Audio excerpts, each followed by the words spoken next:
quero cumprimentar a todos com a paz do Senhor, amém? Conforme a autorização do nosso presidente, vamos ler o texto na palavra do Senhor. Vamos ler em Romanos,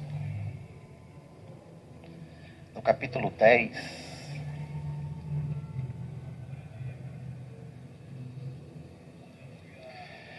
Vamos ler a partir do versículo 12. Romanos capítulo 10, a partir do versículo 12 até o 15. Diz o texto bíblico: porquanto não há diferença entre judeu e grego, porque um mesmo é o Senhor de todos, rico para com todos os que o invocam. Porque todo aquele que invocar o nome do Senhor será salvo. Como, pois, invocarão aquele em quem não crerão? E como crerão naquele de quem não ouviram? E como ouvirão, se não há quem pregue? Como pregarão, se não forem enviados? Como está escrito: quão formosos os pés dos que anunciam a paz, dos que anunciam coisas boas. Pode sentar, meus queridos. O nosso pastor já orou por nós, a quem nós queremos agradecer a confiança de podermos mais uma vez estar aqui para juntos compartilharmos um pouco da palavra do Senhor. Eu quero agradecer ao meu presidente por esta dádiva, louvar a Deus pela vida do meu superintendente, meu pastor José Carlos, pela recepção e pela forma tão carinhosa como ele sempre nos trata. Louvar a Deus pela vida da minha querida esposa, minha irmã Edjane. Eu a chamo de fofinha, ela está por aí. Sempre me acompanha. As nossas lutas do dia a dia e do trabalho quase não nos tem deixado chegar, mas graças a Deus hoje a gente pôde estar aqui debaixo de muita luta, como disse o nosso pastor. Mas nós queremos adorar a Deus pela vida dos amados.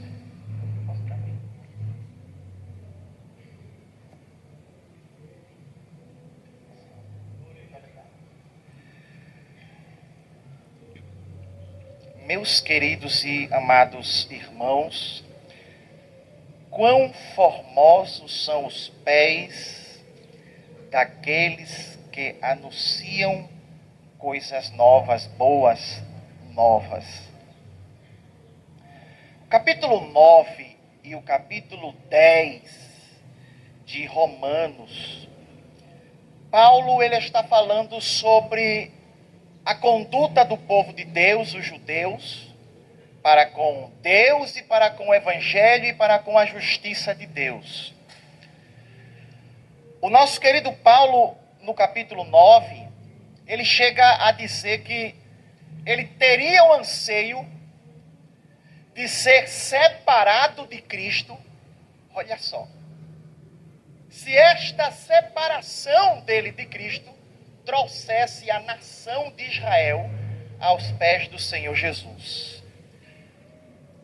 É difícil a gente compreender a largura, a dimensão, a estatura e a profundidade desta afirmação de Paulo em falar uma palavra dessa.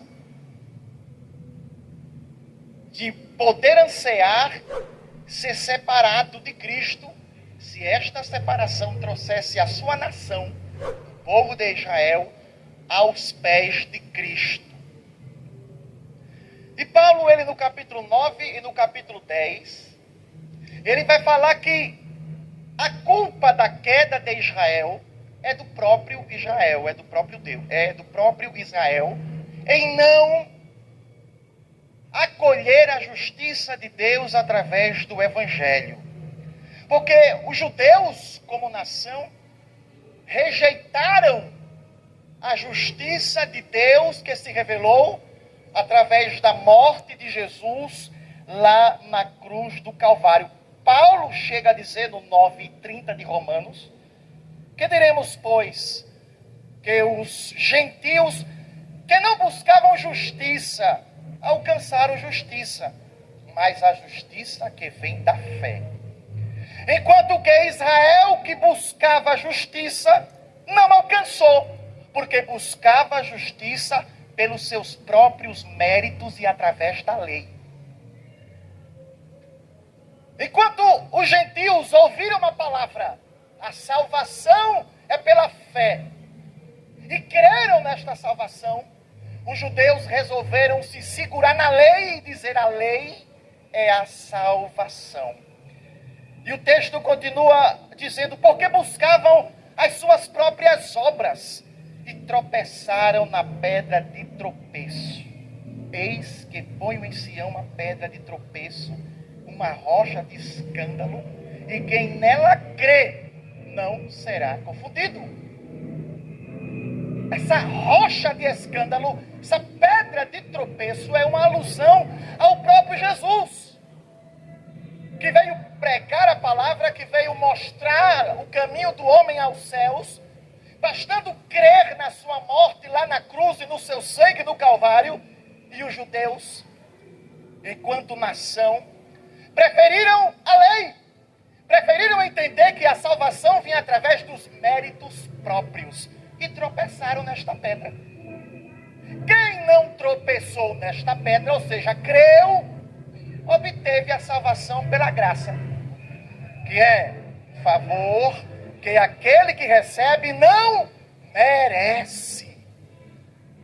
Porém, os judeus entendiam merecer, porque eram um povo escolhido por Deus, porque tinham a lei de Deus, porque foi a eles dada a lei, o concerto, o templo, e eles se confiavam nisso, para que fosse estabelecidos a eles a salvação, e por conta disso tropeçaram em Jesus.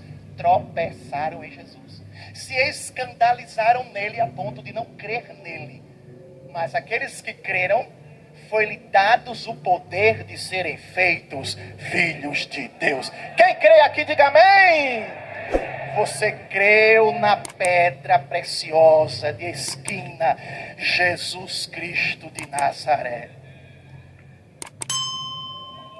Mas o apóstolo Paulo, ele traz um texto ainda no capítulo 10. Ele vai dizer que o fim da lei é Cristo, para todo aquele que nele crer. Paulo chega a dizer: e nós estamos sem lei? Não! Nós continuamos obedecendo aos princípios da lei. Quais são os 2 maiores mandamentos? O primeiro, poderoso, bam, bam, bam: amar a Deus sobre todas as coisas. E o segundo, bam, bam, bam: amai ao teu próximo como a ti mesmo. Jesus diz: esta é a lei e os profetas. Então, queridos, mesmos falhos, fracos, mortais e pecadores, todo dia nós oramos a Deus e falamos: Senhor, me ajude a cumprir a tua vontade na minha vida. Sabendo, porém, no entanto, contudo, todavia, que nós somos pecadores, somos falhos, somos fracos, somos mortais, e o pecado habita em nós, e que nós não somos perfeitos. Se nós depositássemos a nossa fé, a nossa salvação na lei, o que nós conheceríamos, como diz a Bíblia, é o conhecimento do pecado. A lei veio para dizer para mim: você é pecador, porque você não consegue obedecer à lei. Foi para isto que a lei veio. E hoje eu obedeço a lei de Deus que está no meu coração. Eu sei o que é certo, eu sei o que é errado. Eu luto para amar a Deus sobre todas as coisas, e luto para amar o meu próximo como a mim mesmo. Mas porém eu entendo que em termos de salvação, somente Jesus Cristo é o nome dado entre todos os homens, pelo qual nós poderemos ser salvos. Então, nosso querido homem de Deus, Ele cita um texto também lá no final, e é o versículo 15 de Romanos 10, baseado em Isaías 52:7. Quão suaves são sobre os montes os pés do que anunciam as boas novas, que faz ouvir a paz, que anuncia o bem, que faz ouvir a salvação, que diz a Sião, o teu Deus reina. E ele pega esse texto e transfere e cita esse texto em Romanos, que é o texto base para a nossa semana de missões. E ele diz assim, olha, como pois ouvirão, se não houver quem pregue? E como pregarão? Opa, tem alguém que prega aqui? Tem alguém que prega aqui? Quem é pregador aqui? Quem prega o evangelho aqui? E como, pois, pregarão se não forem enviados? Quem foi enviado aqui, levanta a mãozinha. Você foi enviado. Olha, não tem cadeira, muito obrigado, meu irmão, de pastor para todo mundo. Não tem cadeira de presbítero, de evangelista, não tem cadeira de dirigente de ciclo de oração, não tem cadeira de qualquer que seja a liderança, não tem cadeira para todos. Mas tem uma cadeira super, ultra, hiper, mega, pau, extra, grande, macro, importante. Pregadores, eu sou pregador da palavra de Deus. Jesus me enviou para pregar o evangelho e dizer ao mundo, só Jesus é o Salvador. Eu tenho chamada. Eu tenho chamada. Eu tenho... Diga. Eu tenho chamada. Oh, glória. E com essa chamada, porque Deus não chama para mandar vazio. Quando Deus me chama para fazer alguma coisa, Ele me habilita, Ele me capacita.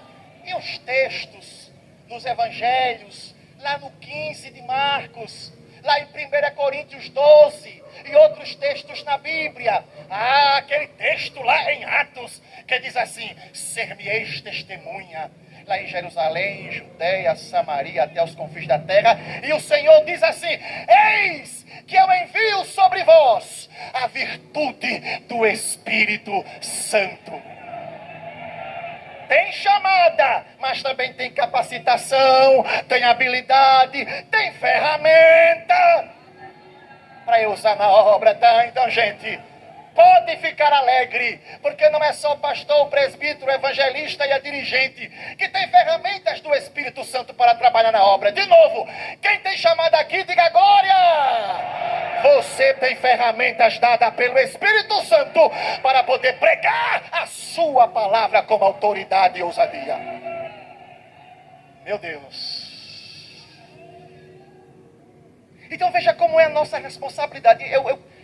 Eu costumo dizer que o maior milagre da pregação é um homem totalmente pecador e falho receber de Deus a sua palavra totalmente perfeita, para pregar a homens imperfeitos a perfeita palavra de Deus. Deus usa o falho para pregar aquilo que é perfeito. Se não tiver o Espírito Santo na vida, só sai besteira, pastor. Só sai besteira. Porque a Bíblia não é gibi, não é jornal, não é livro secular. A Bíblia é a palavra que veio da mente de Deus. E o Espírito Santo é o intérprete desta Bíblia, através de homens, mulheres, moças, adolescentes e crianças, que colocaram as suas vidas nas mãos do Espírito Santo para ser usados. E quer saber outro milagre da pregação? É o pecador imperfeito receber do pregador imperfeito a perfeita palavra de Deus e crer no Evangelho e ser salvo. Olha o perfeito usando o imperfeito para pregar a palavra para o imperfeito, para que ambos sejam salvos em nome de Jesus de Nazaré. Que bom! Então, gente, se não tiver graça, se não tiver o Espírito Santo na vida, se não tiver a unção de Deus na sua vida, acabou-se! Vai pregar? Mas é culto relâmpago. Vai pregar? Mas eu vou só sair do evangelismo. Só não. Não se faça pequenininho, não. Você vai sair para pregar a perfeita e poderosa palavra de Deus. Não é pouca coisa, não. Você é extensão. Extensão. Papai é como se ele estendesse os braços para a terra e você faz parte dos braços de papai.